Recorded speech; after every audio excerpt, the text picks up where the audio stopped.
அலைக்கும் welcome back to my channel மதினாஸ் one off. இன்றைக்கி என்ன அப்படின்னா சண்டேன்றனால எப்போதும் வெளியில் அவுட்டிங் அந்த மாதிரி பிளான் பண்ணியிருப்போம். பட் இன்றைக்கி அவுட்டிங் அந்த மாதிரிலாம் பிளான் பண்ணலை. வெளியில் போயிட்டு கொஞ்சம் திங்ஸ் வாங்க வேண்டிய வேலை இருக்குது. ஸோ எங்கே போகிறோம், என்ன மாதிரி திங்ஸ் வாங்குகிறோம் அப்படிங்கிறத உங்களோட வீடியோவில் ஷேர் பண்ணிக்கிறேன். ஸோ வீடியோக்குள்ளே போகலாமா?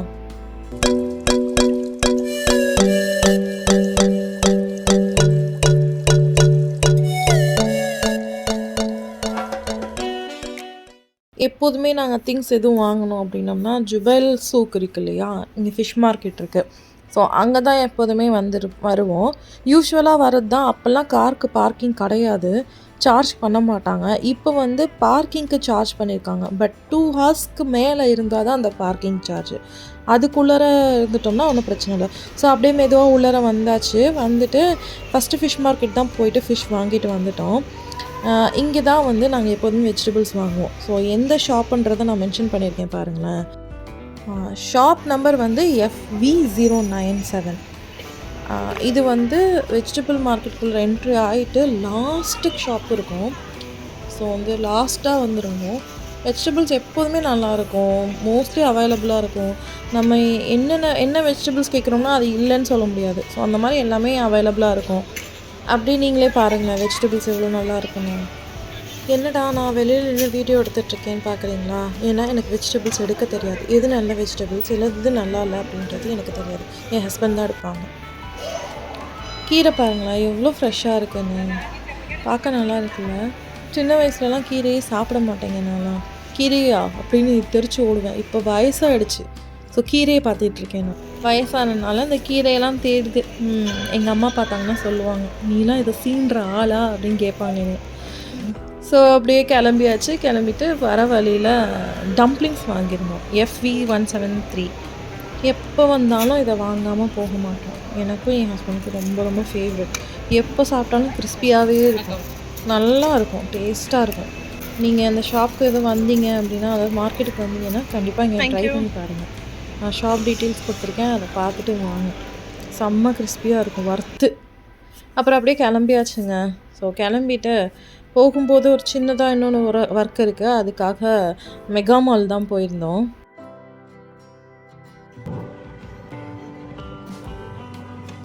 என்னம்மா வெயில் அடிக்குது, கொஞ்சம் நேரம் வெளியில் இருக்க முடியலங்க. ஸோ பார்க்கிங்லலாம் சரியாக வெயில், அதாவது ஹீட்டு. பார்க்கிங்லலாம் பயங்கரமாக ஹீட்டு. எதுவும் வந்து நம்ம வச்சுருக்கோம், மீட்டெல்லாம் வச்சுருக்கோம், ஃபிஷ்ஷெல்லாம் வாங்கி வச்சுருக்கோம்னா பயந்து தான் வந்தோம், எங்கே கெட்டு போயிடுமோ அப்படின்னு சொல்லிட்டு. ஸோ எப்போதுமே மெகா மால் வந்தோம் அப்படின்னா ஏதாவது ஒரு தீம் செட் பண்ணி வச்சுருப்பாங்க.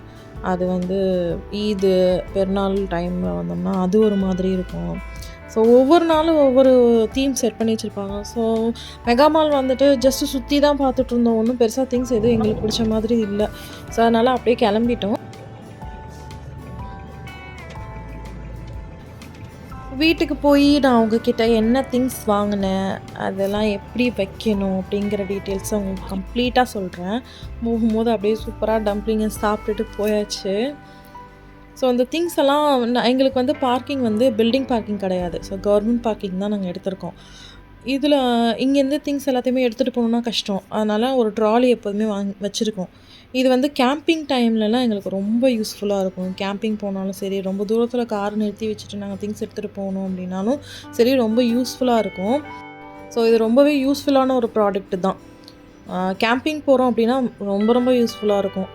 ஸோ அப்படியே வீட்டுக்கு வந்துட்டு ஃபுட்டு எதுவும் ப்ரிப்பேர் பண்ணலை. ஏன்னா போயிட்டு வரதுக்கே ரொம்ப லேட் ஆகிடுச்சு.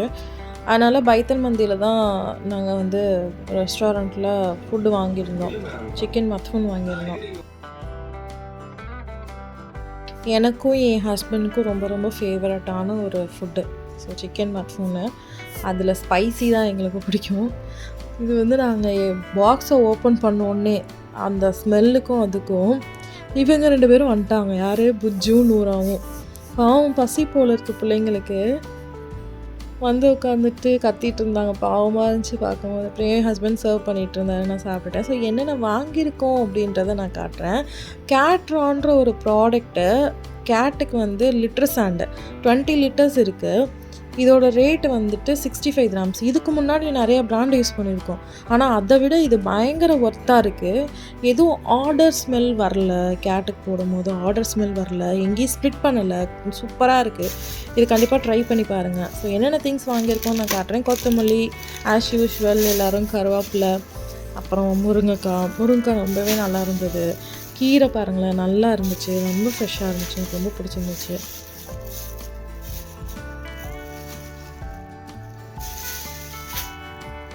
அப்புறமா செவ்வாழைப்பழம்,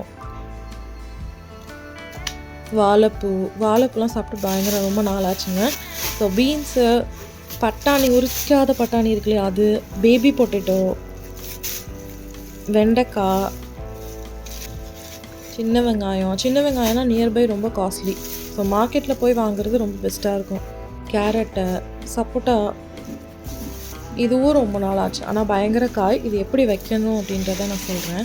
ஸோ இதெல்லாம் ஒரு சைடு ப்ரிப்பேர் பண்ணிட்டு இருந்தா நூறாவை பாருங்களேன், கேரி பேக்கை மாட்டிட்டு தெரியாமல் மாட்டிடுச்சு. பயந்துட்டு காமெடி. அப்புறமா வந்துட்டு ஒரு ட்ரேயில் எடுத்துட்டு, எப்போதுமே இந்த மாதிரி பேக்டாக அரேஞ்ச் பண்ணிலாம் வைக்க மாட்டேன். ஒன்ஸ் இந்த மாதிரி இந்த மாதிரி அரேஞ்ச் பண்ணுவேன். ஆனால் எப்படியும் கலைஞ்சிரும், என்ன பண்ணாலும் கலையுது. இந்த மாதிரி ட்ரேயில் ப்ரிசர்வ் பண்ணுறது வந்துட்டு வெஜிடபிள்ஸ் கொஞ்சம் நாளைக்கு தாக்கு பிடிக்குது. கேப்சிகம்மை பொறுத்த வரைக்கும் ரெட்டு, ஆரஞ்ச், எல்லோ, க்ரீனு, இதில் தான் நியூட்ரிஷியஸ் ஜாஸ்தி இருக்குது. அதாவது ரெட்டில் அதிகமாக first position red, orange second, yellow third, green fourth. இப்படி தான் நியூட்ரிஷன்ஸ் அதிகமாக இருக்கான். ஸோ அடுத்த ஒரு பாக்ஸில் வந்துட்டு கேரட்டை, அப்புறமா வந்து உரிக்காத பட்டாணி இருக்கு இல்லையா, அதெல்லாம் போட்டாச்சு. நெக்ஸ்ட்டு இன்னொரு பாக்ஸ் இருக்குது, அதை எடுத்து பச்சை மிளகா, அந்த பச்சை மிளகாவை இப்படி காம்பை எடுத்துகிட்டு போட்டோம் அப்படின்னா ரொம்ப நாளைக்கு இருக்கும் அப்படின்னு என் சிஸ்டர் சொன்னாங்க. ஸோ அதே மாதிரி ஃபாலோ பண்ணிட்டேன்.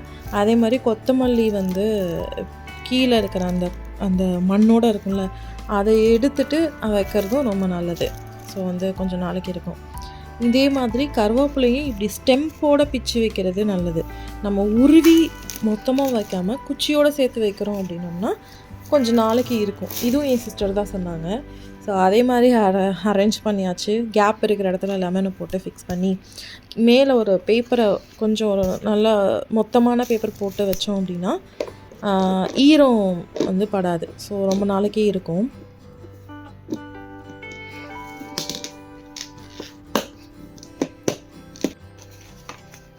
பேலன்ஸ் இருக்கிற பிளேஸில் வெண்டைக்காவை வச்சாச்சு. இதையும் நல்லா கவர் பண்ணி இதுக்கு மேலேயும் ஒரு பேப்பர் போட்டு கவர் பண்ணோம்னா ஈரம் விடாமல் இருக்கும். ஸோ இப்படி ப்ரிசர்வ் பண்ணுறனால ஃபுட்டு வந்து வெஜிடபிள்ஸ் வந்து கொஞ்சம் நாளைக்கு நல்லபடியாக ஸ்டேபிளாக இருக்கும். பீன்ஸு, அப்புறமா முருங்கைக்காலாம் கட் பண்ணி வச்சாச்சு, அது ஒரு பாக்ஸில் போட்டாச்சு.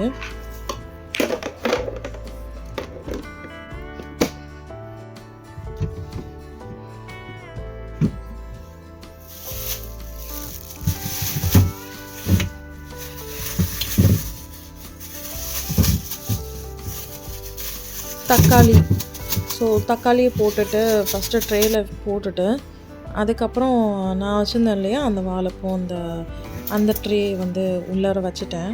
ஸோ கீரை வந்து ஆரஞ்சு, அது ஃப்ரூட்ஸ் இருக்கிற சைடு வச்சாச்சு. ஸோ அப்படியே ஒவ்வொன்றா மேலே அரேஞ்ச் பண்ண ஆரம்பிச்சிட்டேன்.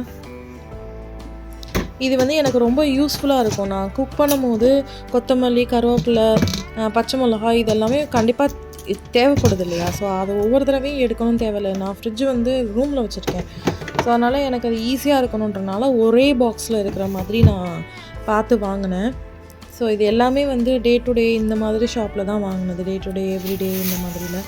ஸோ ஃப்ரிட்ஜுக்கு போகிற ஐட்டம்ஸ்லாம் ஃப்ரிட்ஜில் வச்சாச்சு. இது வந்து என்னோடய உள்ளார வந்து காய்கறி கூட, அதாவது வெங்காயம், உருளைக்கிழங்கு, இந்த மாதிரி ஐட்டம்ஸ் போடுறது. நான் வந்து ட்ராலி மாதிரி வாங்கலை, பெருசாக வந்து ட்ரேவாக இருக்கும்ல, அந்த மாதிரி நான் வாங்கலை. ஸோ ஒரே ஒரு பாக்ஸு அப்படியே எனக்கு, ஏன்னா ப்ளேஸ் வந்து எனக்கு அந்தளவுக்கு இல்லை, அதனால் நான் இப்படி வந்து ஒரு பேஸ்கெட் மட்டும் வாங்கிக்கிட்டேன். ஸோ இதில் வந்து எல்லா ஐட்டம்ஸும் போட்டு இங்கே எனக்கு ஓவன் பக்கத்தில் கரெக்டாக வச்சாச்சு. இந்த ஓவன் வந்து யூஸ் பண்ணுறனோ இல்லையோ, ஆனால் எனக்கு ஸ்டோரேஜ் கம்பார்ட்மெண்ட்டுக்கு பயங்கரமாக யூஸ் ஆகும். பனானா நம்ம காயாக வாங்குகிறோம் அப்படின்னா இந்த மாதிரி ஓவன்குள்ளார வச்சிட்டோம் அப்படின்னா நல்லாவே பழுத்துரும். பிரச்சனையே இல்லாமல் நம்ம டிஸ்டர்பன்ஸே இல்லாமல் நல்லாவே பழுத்து கொடுத்துரும்.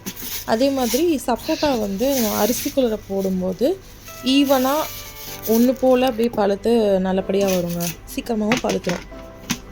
இந்த மாதிரி இப்போ சர்வ் பண்ணுங்கள்.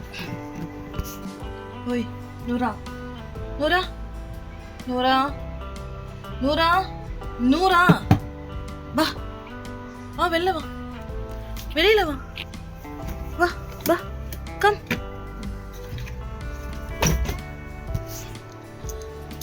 அப்புறமா டிஷ்வாஷரில் எல்லாத்தையும் திங்ஸை அரேஞ்ச் பண்ண ஆரம்பிச்சிட்டேன். ஸோ வந்து டிஷ்வாஷருக்கு வந்து ரிவ்யூ கேட்டிருந்தாங்க.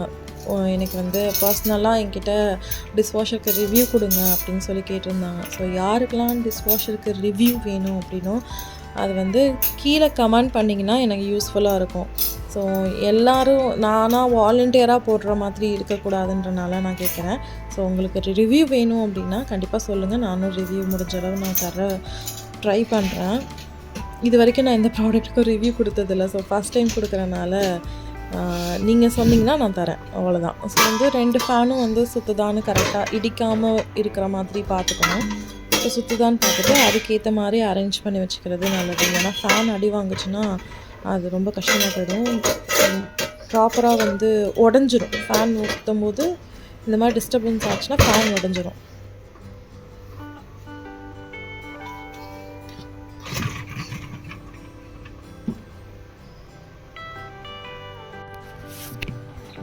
நான் வந்துட்டு ஃபினிஷில் இந்த பாட் தான் யூஸ் பண்ணுறேன். பட் எனக்கு இந்த பாட் இந்த பவுடர் பிரிக் மாதிரி இருக்குல்ல, அந்த பாடை விட ஜெல் பாட் தான் எனக்கு பிடிச்சிருக்கு ஆக்சுவலாக. அதுதான் கொஞ்சம் நல்லா க்ளீன் பண்ணுற மாதிரி இருக்குது. ஸோ அப்படியே புஜ்ஜுக்கும் நூறாக்கும் ஃபுட்டு வச்சுட்டேன். ஆல்ரெடி நான் ஃபுட்டு வச்சுட்டேன், ஆனால் நான் கிச்சனில் நிற்கிறனால இவங்களுக்கு ஃபுட்டு தேவை. சுற்றி வருவாங்க. ஸோ அதனால் கொஞ்சமாக மட்டும் போட்டுட்டு அவங்களுக்கு ஏமாத்துற மாதிரி கொஞ்சமாக மட்டும் போட்டுட்டோம்னா சாட்டிஸ்ஃபைடாக இருப்பாங்க. அப்போ தான் என்னையும் தூங்க விடுவாங்க. 2 பேரும் தூங்க விடுறது கிடையாது. என்னைய தலை மேலே ஏறி வந்து உட்காந்துட்டு ஒரே ஆட்டம்.